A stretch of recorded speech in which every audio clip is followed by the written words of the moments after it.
어제 코스피가 장중 6,614까지 무너졌습니다. 삼성전자가 하루 만에 10.7% 빠지며 25만 원대로 내려앉았고 SK하이닉스는 15.37% 폭락하며 역대 최대 하락폭이라는 기록을 새로 썼습니다. 그런데 오늘 아침 삼성전자가 5% 넘게 반등했습니다. 기관이 1조 7천억을 사들이는 동안 개인은 거의 같은 규모인 1조 9천억을 팔았습니다. 어제 바닥에서 사들인 사람과 오늘 반등에 파는 사람, 둘 중 누가 맞는 걸까요? 오늘 풀어야 할 질문은 두 가지입니다. 지금 26만 원대 삼성전자 주가가 밸류에이션 기준으로 어느 구간에 있는지, 그리고 이번 주 TSMC 실적이 왜 삼성전자의 진짜 바닥을 확인하는 트리거가 될 수 있는지, 이 두 가지를 짚어보겠습니다. 어제 블랙먼데이의 원인은 복합적이었습니다. 중동 지정학 갈등 재고조로 유가가 급등했고 글로벌 빅테크에 AI 투자가 줄어들 수 있다는 우려가 커지면서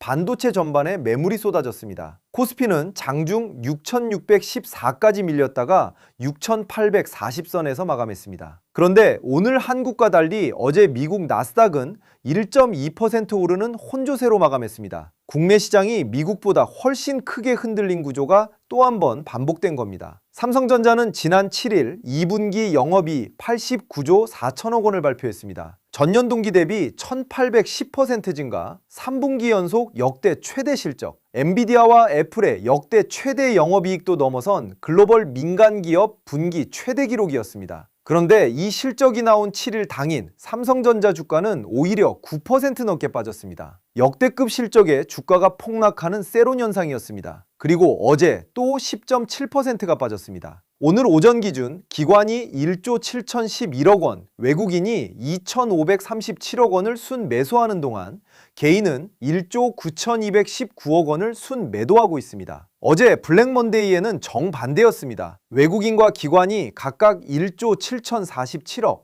2조 2,193억을 팔 때 개인이 3조 8,822억을 혼자 과단했습니다. 이틀 연속으로 개인과 기관, 외국인이 서로 반대 방향으로 움직이고 있습니다. 이번 주 목요일 17일 TSMC가 2분기 실적을 발표합니다. AI 데이터 센터 수요에 실질적인 온도계 역할을 하는 이 실적이 삼성전자와 SK하이닉스 반등의 지속성을 결정하는 핵심 변수로 꼽힙니다. TSMC 가이던스가 AI 투자 기조가 유지되고 있다는 걸 확인해 준다면 어제 AI 투자 둔화 우려로 나온 폭락이 과잉 공포였다는 게 숫자로 입증되는 구조입니다. 이 역설을 이해하는 게 오늘 영상의 핵심입니다. 핵심 질문 첫 번째, 89.4조를 번 삼성전자가 25만 원까지 빠진 게 말이 되는 건가? 입니다. 먼저 숫자를 보겠습니다. 삼성전자가 분기 89.4조를 벌었다는 건 연환산으로 약 350에서 360조 원 영업이익 수준입니다. 어제 종가 기준 시가총액이 약 1,500조 원대였는데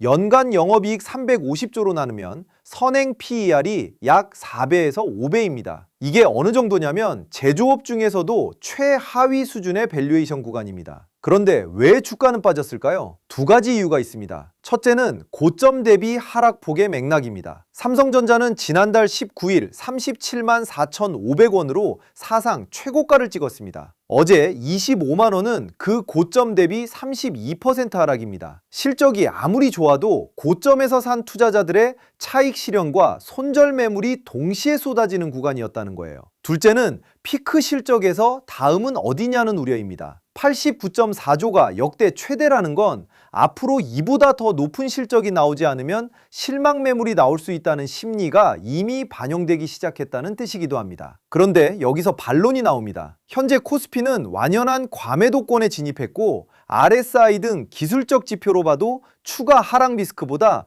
반등 모멘텀이 더 큰 구간이라는 분석이 나왔습니다. 특히 2027년 메모리 공급 절벽론이 핵심입니다. 지금 D램 설비 투자는 수요 증가 속도를 따라가지 못하고 있고 2027년에는 공급이 수요를 크게 밑도는 구간이 온다는 전망이 나오고 있습니다. 이 논리라면 지금 선행 PER 4배에서 5배는 3분기, 4분기, 내년까지 폭발적 성장이 계속된다는 전제 아래 역사적으로 가장 싸게 살 수 있는 구간입니다. 오늘 기관이 1조 7천억을 사들인 게 바로 이 논리에 기반한 첫 번째 대규모 베팅입니다. 이 베팅이 맞으려면 두 가지가 증명되어야 합니다. TSMC 실적이 AI 투자 기조가 꺾이지 않았음을 확인해줘야 하고, 삼성전자 컨퍼런스 콜에서 하반기 가이던스가 시장 기대를 유지하거나 상회해야 합니다. 핵심 질문 두 번째, 17일 TSMC 실적이 왜 삼성전자의 진짜 변곡점이 되는가입니다.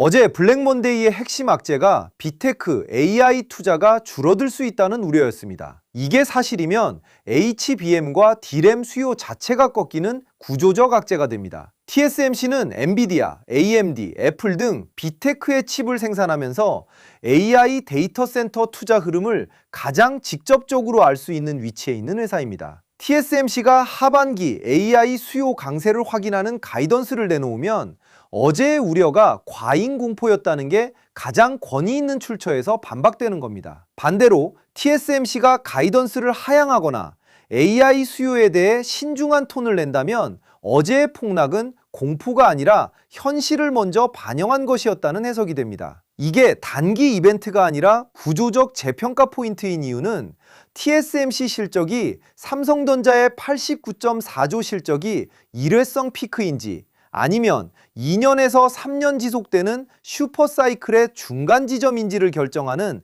가장 중요한 외부 데이터이기 때문입니다. 다만 균형감 있게 봐야 할 부분도 있습니다. 삼성전자 최고가인 37만 4,500원 대비 현재 26만 원은 여전히 30% 낮은 가격입니다. 기관이 오늘 샀다고 해서 바닥이 확정되는 건 아닙니다. TSMC 실적과 삼성전자 컨퍼런스 콜 내용이 나오기 전까지는 방향이 확정되지 않은 구간입니다. 블랙먼데이 공포 속에서도 저점 매수에 나선 판단입니다. 오늘 5% 반등이 나왔으니 단기적으로는 맞는 방향이었습니다. 선행 PER 4배에서 5배라는 역사적 저점 구간 논리와 2027년 공급 절벽론에 근거한 중기적 관점입니다. 어제 개인보다 하루 늦게 들어왔지만 더 큰 규모로 움직였습니다. 하루 만에 5% 반등이 나왔으니 일부는 단기 수익을 실현하는 움직임으로 보입니다. 오늘처럼 기관과 개인이 반대 방향으로 움직이는 날에는 누가 맞는지는 TSMC 실적이라는 외부 변수가 결정합니다. 개인의 단기 차익 실현이 맞으려면 TSMC가 가이던스를 하향해야 하고, 기관의 중기 베팅이 맞으려면 TSMC가 AI 투자 강세를 확인해줘야 합니다. 다가오는 이벤트는 두 가지입니다. 17일 TSMC 실적과 7월 하순 삼성전자 컨퍼런스 콜입니다. 좋은 시나리오, TSMC가 AI 수요 강세를 확인해주는 경우, 첫째, TSMC가 3분기 가이던스에서 AI 데이터 센터 수요 지속 강세를 명확히 밝히면 어제의 AI 투자 둔화 우려가 근거 없는 공포였다는 게 공식화됩니다. 둘째, 이 흐름에서 삼성전자 컨퍼런스 콜이 HBM 점유율 확대와 D램 가격 강세를 확인해주면 현재 PER 4배에서 5배 구간이 진짜 역사적 저점 매수 기회였다는 기관의 판단이 증명됩니다. 셋째, 외국인이 순매도를 멈추고 방향을 바꾼다면 기관 단독이 아닌 외국인까지 합류하는 수급 전환이 시작됩니다. 나쁜 시나리오, TSMC가 AI 수요에 대해 신중한 톤을 내는 경우, 첫째, TSMC가 가이던스를 하향하거나 일부 빅테크 고객의 주문이 줄었다는 내용이 나오면 어제의 폭락이 현실을 선반영한 것이었다는 해석이 굳어집니다. 둘째, 이 경우 오늘 기관의 1조 7천억 매수는 섣부른 저점 매수로 판명될 수 있고 추가 하락이 이어질 수 있습니다. 셋째, 삼성전자 주가가 25만원 지지선을 다시 깨고 내려간다면 기술적으로 다음 지지선을 찾아야 하는 구간에 들어섭니다. 투자자 유형별 행동 기준입니다. 첫 번째, 어제 블랙먼데이에 사들인 장기 보유자 여러분, 오늘 5% 반등은 일단 방향이 맞았다는 신호입니다. 하지만 이게 추세 전환인지 기술적 반등인지는 TSMC 실적이 나오는 17일까지 봐야 합니다. 전부 던지거나 더 사거나 하는 극단적 선택보다 지금 비중을 유지하면서 17일 가이던스로 확인하는 게 합리적입니다. 두 번째, 아직 현금을 갖고 관망 중인 분들, 오늘 반등을 보고 추격하기보다 17일 TSMC 실적을 먼저 확인하세요. TSMC 어닝 서프라이즈가 나온 직후 삼성전자와 SK 하이닉스 수급이 어떻게 반응하는지를 보고 분할 진입하는 게 리스크 관리 측면에서 훨씬 안전합니다. 세 번째, 어제 산 뒤 오늘 차익 실현을 고민하시는 분들, 오늘 5% 반등에서 일부 비중 조절은 합리적인 선택입니다. 다만 전량 매도는 TSMC 호재 가능성을 완전히 배제하는 베팅이 됩니다. 보유 비중의 30%부터 50%까지만 실현하고 나머지는 17일 이후 이후 방향을 보고 결정하는 분할 전략을 추천합니다. 오늘은 결론의 날이 아닙니다. 역대 최대 실적을 낸 회사가 이틀에 걸쳐 역대급 낙폭을 기록하고 하루 만에 5% 반등한 교과서에도 없는 장세가 펼쳐지는 하루입니다. 가져가실 핵심 인식 두 가지입니다. 첫째, 삼성전자의 현재 선행 P/ER 4배에서 5배는 역사적으로 가장 싸게 살 수 있는 구간이지만 이게 바닥인지 추가 하락의 시작인지는 17일 TSMC 실적이 결정합니다. 둘째, 오늘 기관 1조 7천억 매수는 중기 밸류에이션 논리에 기반한 첫 번째 대규모 베팅이지만 이 베팅의 승패는 빅테크의 AI 투자 기조가 꺾이지 않았다는 게 외부에서 확인될 때 비로소 결정됩니다. 저는 이런 실적 이벤트와 수급 흐름을 매일 영상으로 제작하고 있습니다. 구독 안 하신 분들은 지금 눌러주시고 좋아요 한 번이면 더 많은 분들께 이 채널이 닿을 수 있습니다. 댓글로 의견 남겨주시고 다음 영상에서 뵙겠습니다.